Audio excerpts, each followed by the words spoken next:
Cry It Out Loud, a podcast by Chasing the Rainbows with your host, Bernice Quisenberry.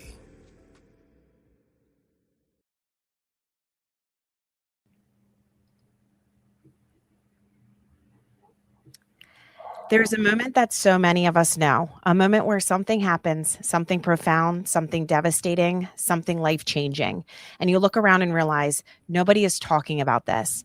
Not your friends, not your family, not your doctor on your way out the door, just silence.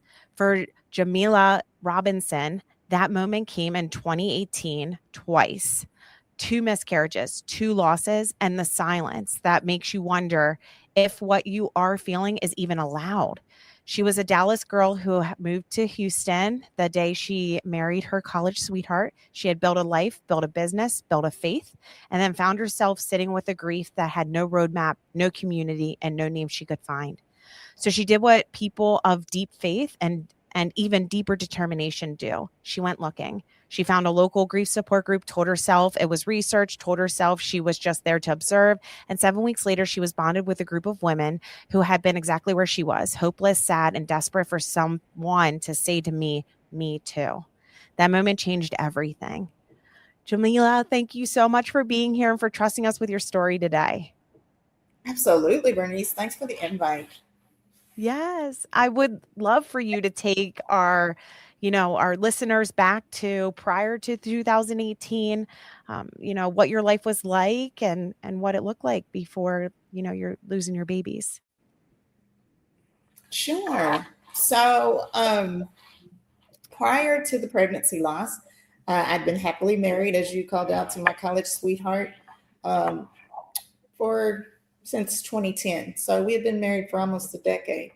I had a son in 2014. His name is Cameron, my first heartbeat. And he was just such a joy and a very easy baby. Just, take care of basic needs like food and Pampers, and he's ready to hang out with you. And we thought, like, oh, wow, we're really good parents. We've got this parenting thing down. We'll sign up for this again, right? So, and mind you, I was in my mid 30s when I had my first son.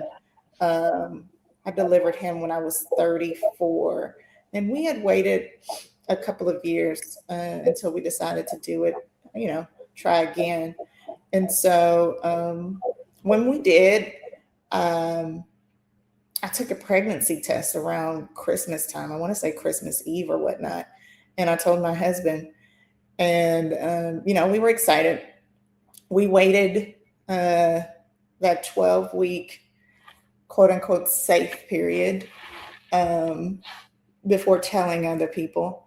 And February 25th, my life changed tremendously. I started spotting, and I was scared. I didn't know what to expect with something of that nature.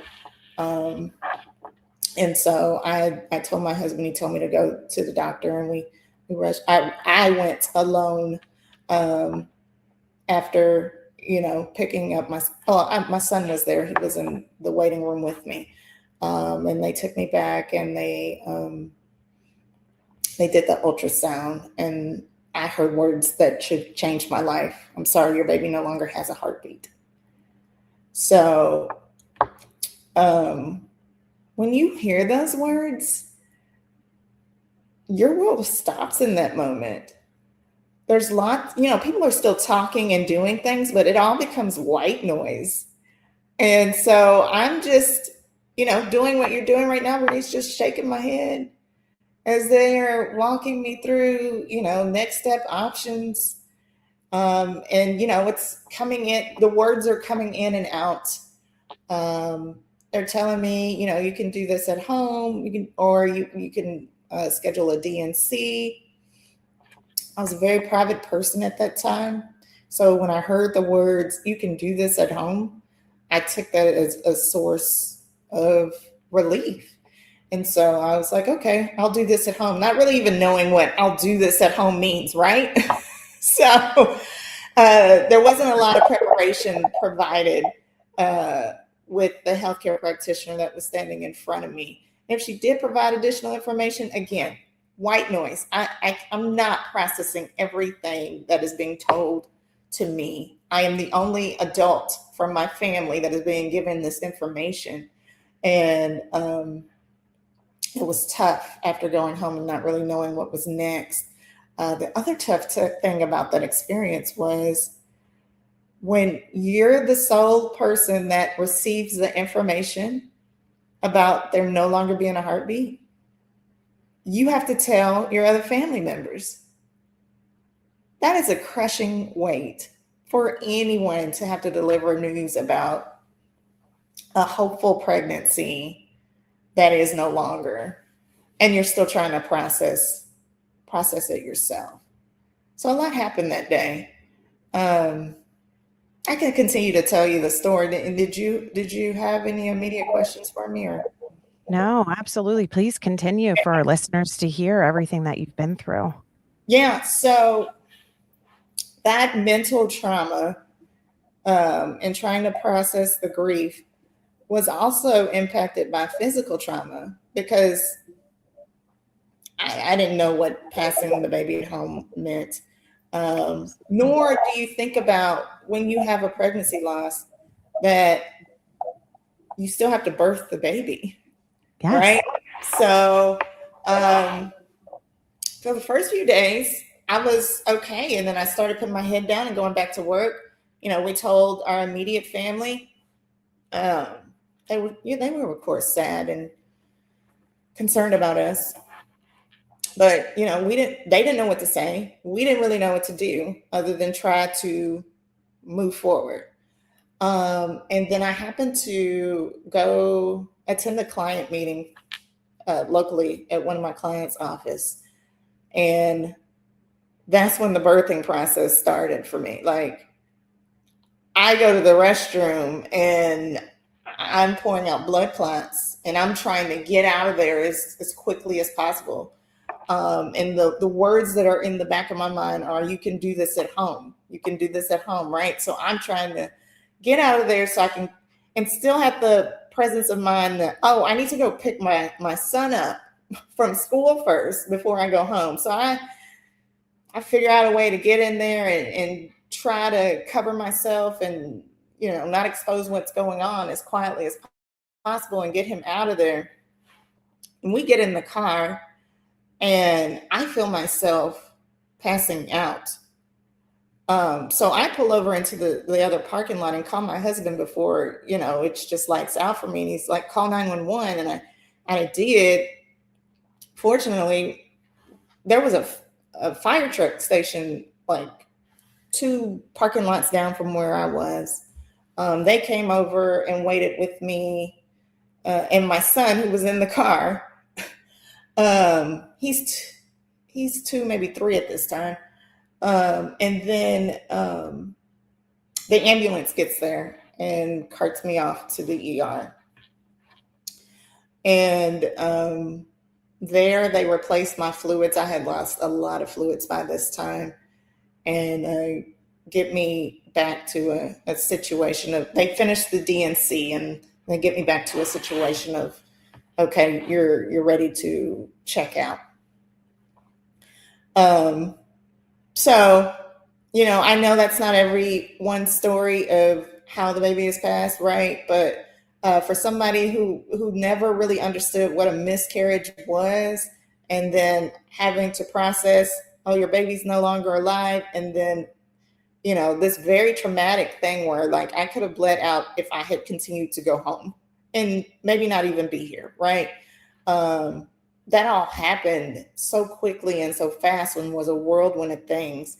And I tried to process that grief, Bernice, the traditional route through a therapist. I consulted my pastor because I didn't know any local therapists here that might be able to help me. And I went, and he encouraged my husband to go with me. And those first few sessions were really helpful because we got to hear each other's viewpoints or sides of the story about what happened. And fortunately, it brought us closer because, as you and I know, when something like this happens, it could tear up marriages. Like, people separate and divorce because of this. So fortunately, our bond for each other grew. But then the therapy sessions moved into things that weren't about the grief, and it was no longer helpful. So we just stopped going. And a few months later, I was pregnant again. And so, when a miscarriage happens to you, it's like, oh, you're even more on guard this second pregnancy around, right? And so I'm trying to be as careful as possible.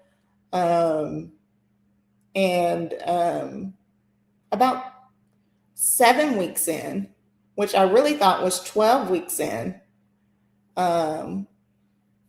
it happened again. And the reason I thought it was 7 was this time around, I was in the process of transitioning to my husband's insurance because I had an insurance policy under the Obamacare plan that was very costly and didn't allow me to see, premium healthcare providers, right? And it just didn't make sense for me to be on it. So I was going to a Harris County health clinic, and they told me that I was further along than I really was. I didn't learn that until I started spotting and went to the emergency room clinic, and they were like, no, ma'am, you're not 12 weeks, you're 7 weeks. Like, certain things haven't formed yet. But, it ended up the same way. It wasn't a pregnancy that was going to survive. And so I found myself in another ER room, maybe within a week this time from, getting that news before, to have an emergency DNC. And this time around, it felt a lot more painful. And it was just, I felt myself sliding into a level of depression that I had not ever experienced. There were just moments where I would be laying in the bed and tears were just streaming from my eyes. No words,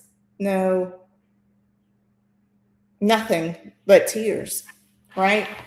And, I'd leaned into someone that I knew had experienced a stillbirth, and we talked about, this feels like a secret type of society, but we want to help the women that fall into situations like this, because surely it's just not the two of us, right? Not knowing anything about the statistics on pregnancy loss or losing children. And she had received, this list of grief support information from the hospital from her stillbirth because she was further along. Meanwhile, I, who had been 10 weeks the first time and 7 weeks the second time, did not receive any next step help, which it's devastating for someone to leave a hospital and be treated physically, but not know what to do next with the thoughts that are going through your mind. It's a setup for failure, and something that both of our organizations try and bridge the gap to resources with through next steps for your mental health. But anyways, so she gives me this list, and mind you, this is 2018, but it's like a printed out list with, it looked like it had been typed on a typewriter, right? And like 9 of the 20 resources listed, didn't exist anymore. But there happened to be a support group through a local organization called Bo's Place, and they help with all types of grief loss, whether it's, a parent, a sibling, a spouse. They had a pregnancy loss support group that was free, and it was 7 weeks. And so, as we're talking, I'm like, well, let me go check this thing out and see what it is they're doing and how we're serving. Maybe we can do something similar. So I go in the name of research, right? not knowing that that was the best experience that could have helped me in my path forward with the grief from this pregnancy loss. Back in 2018, this is pre-Zoom and everybody doing virtual meetups. Me and 6 other women were in a room on a couch working through the grief work curriculum that the facilitator presented. And it was just so meaningful to feel seen and heard in that safe space, because there is commonality in pregnancy loss. So when somebody is talking about their loss, it does give you that Me Too moment, because you remember and you reflect, and it's very similar, right? And it's a way of being seen that most people can't see you because they haven't walked that journey. And so that bubble of understanding created a hard and fast bond between the 7 of us in that room, to the point where, once the 7 weeks were done, the majority of us continued to meet outside of that support group setting for at least, once a month with a dinner or coffee date meetup. And we just became friends that continued life together. We watched several of us get pregnant again, and several of us have babies again. And, about a year into those meetups, the desire to help those coming behind us with the pregnancy losses. Oh, I skipped over a major part, by the way. 2019, I had become pregnant again. And at this point, and it's after, giving up, I saw a specialist about, well, what's really wrong with me? And they did these testing, and they suggested in vitro.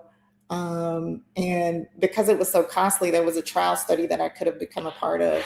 But before that, there was like a surgery where, they were looking to see, because I had fibroids, if maybe a fibroid was, in the way. And so they did this arthroscopic surgery, and they really couldn't find anything that was the root cause of the miscarriages happening, right?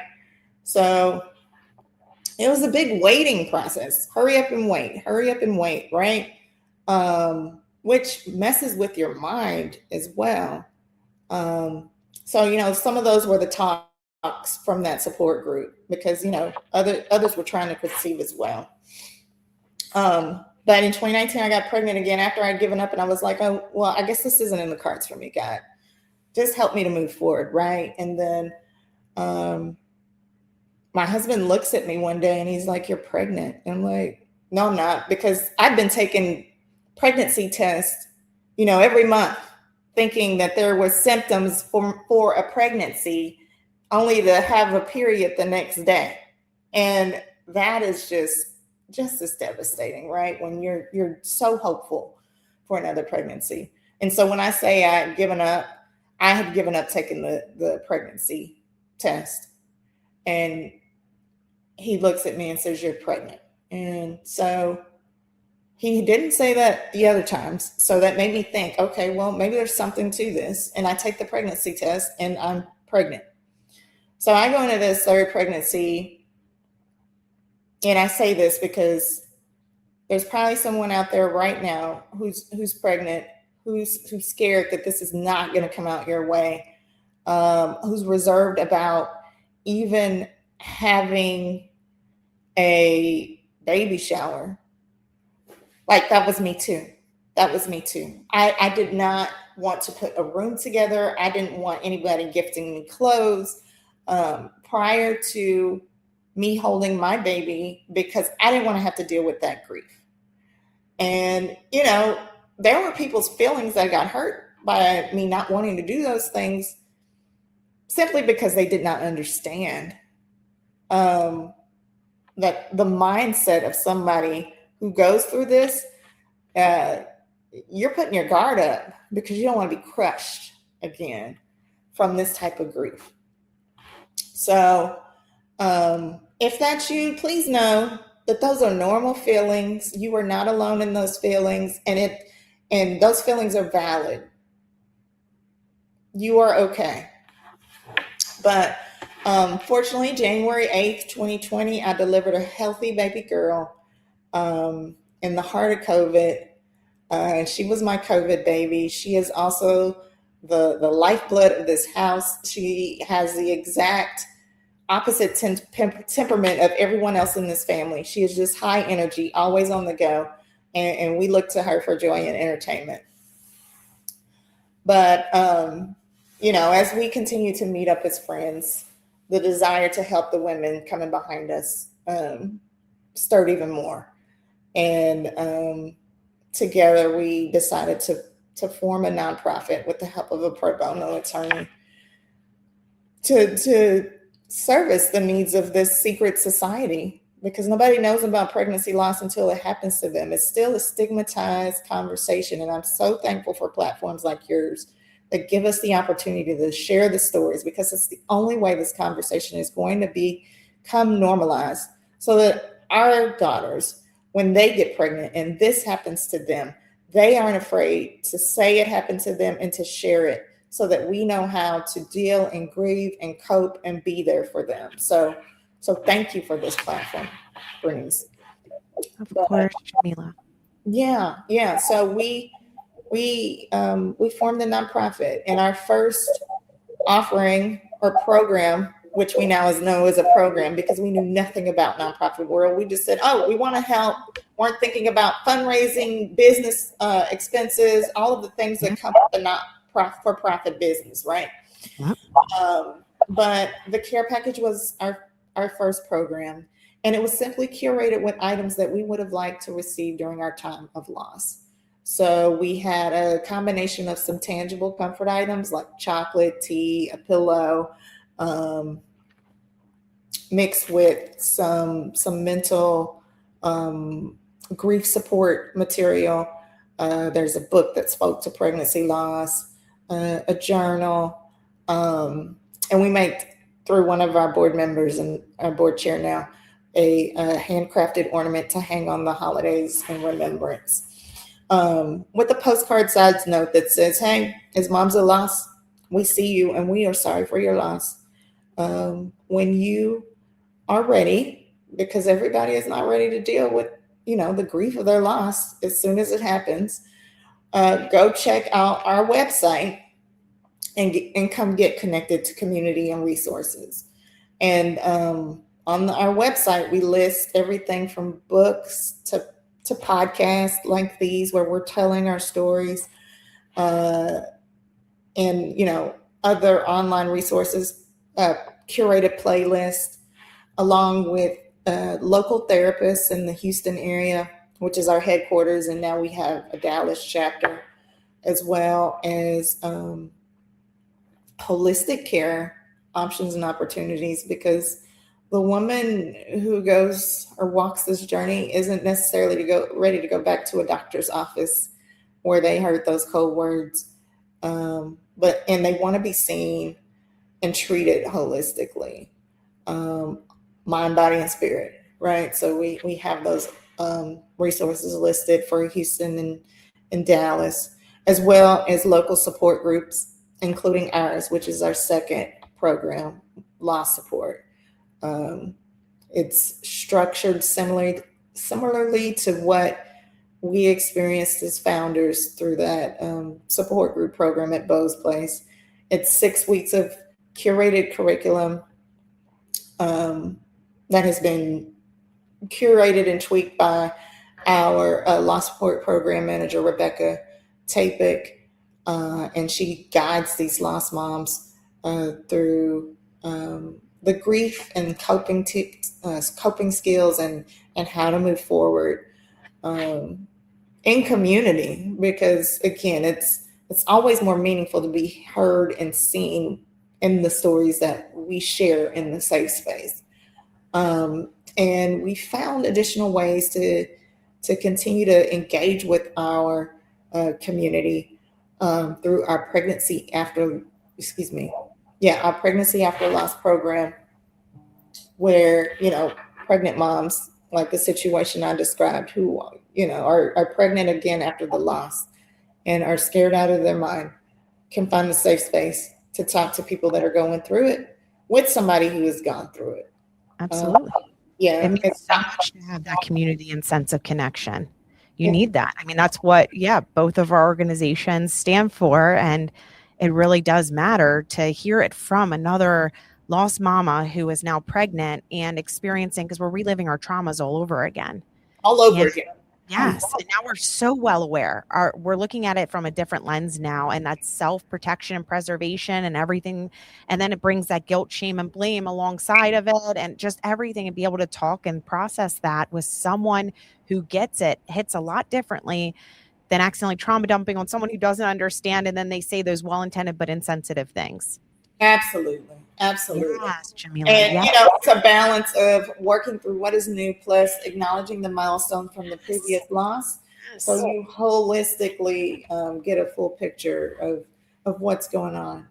And we've seen a good number of rainbow babies from that community, which is just so heart-filling for these ladies to come through on the other side with rainbow babies. And because of that, we have created another peer group called Beyond the Rainbow. And those are, parents who have experienced, or new parents from the rainbow babies that are still coping and dealing with the loss, so that they can stay connected to community that sees them and understands them and is here for them when they need it. Yeah. Those two losses that I had, they were devastating. They were traumatic. They were also very eye-opening and informative, because I didn't know at the time, but pregnancy loss is common. So there are so many of us going through this without knowing that, it could have happened 2 doors down from you, or it could have happened to someone in your family, because we're not telling the stories. And I get why we're not telling the stories, because there are opportunities for people to trigger us with the wrong words, and we have to guard ourselves, and protecting ourselves often looks like not sharing, because you don't know who to share with. But we have to continue to tell the story, so that when it happens to the next person, they can confidently say, I had a pregnancy loss and I am not okay, and we can get connected to the resources. Absolutely. Jamilah, absolutely. And thank you so much for sharing so openly, so honestly, and, about everything that you experienced, the heartbreak and the heart shatter, the gut wrenching moments, that are kept so silent. And that's the thing, bringing them to light so others don't feel alone and isolated, because unfortunately, when some of us open up, that's when we get, you never know who's going to respond or how they're going to respond. But then that's also how you find those sense of connections, and you find the right people at that right time. And that's what it's really all about. And so thank you so much for everything that you offer in the Houston and now Dallas area, and for everything that you're doing and honoring, your babies out loud, and also, making sure others feel that sense of being seen, heard, and validated, which is so extremely important. Yes, thank you for the opportunity to share. Yes. We also have a couple of meaningful events for the pregnancy loss community.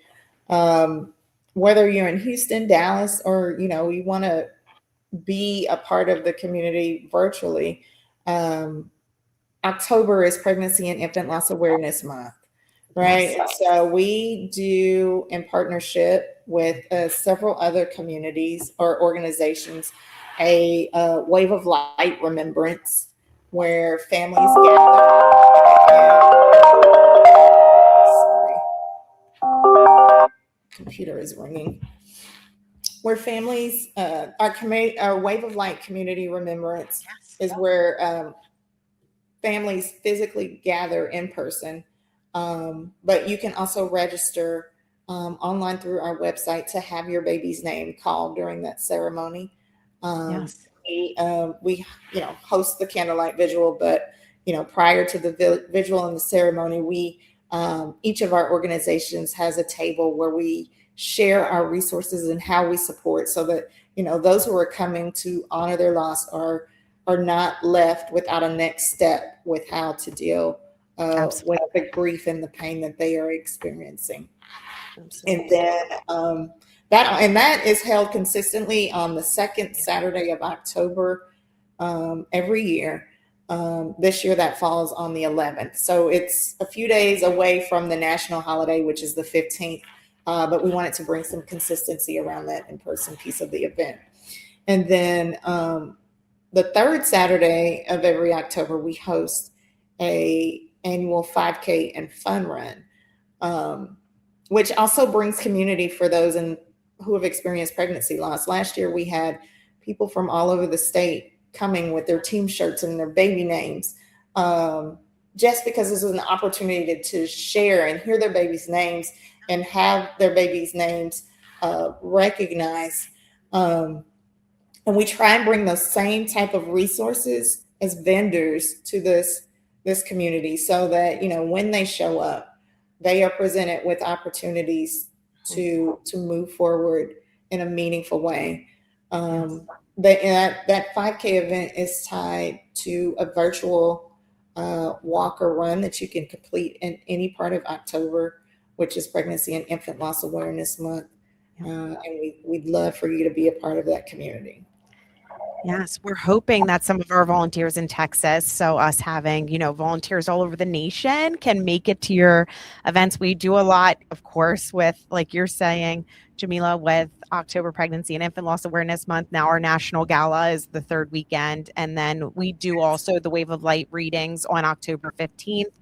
And also we're lighting up landmarks across the U.S. So we'll make sure to let you know where we're lighting up in Texas, blue and pink. And so if you and your volunteers want to go take pictures for us and landmarks, that would be fantastic, because it really does come down to a sense of community, right? And making sure that people are getting connected to the resources that they need and when they need it and how they need it.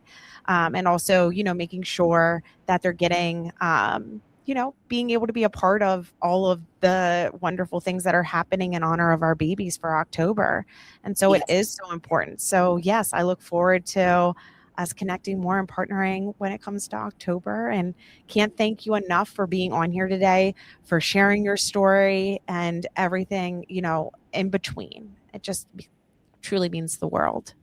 My pleasure. Yes, I'm looking forward to the continued relationship and elevating the impact that we are making in this pregnancy loss community together.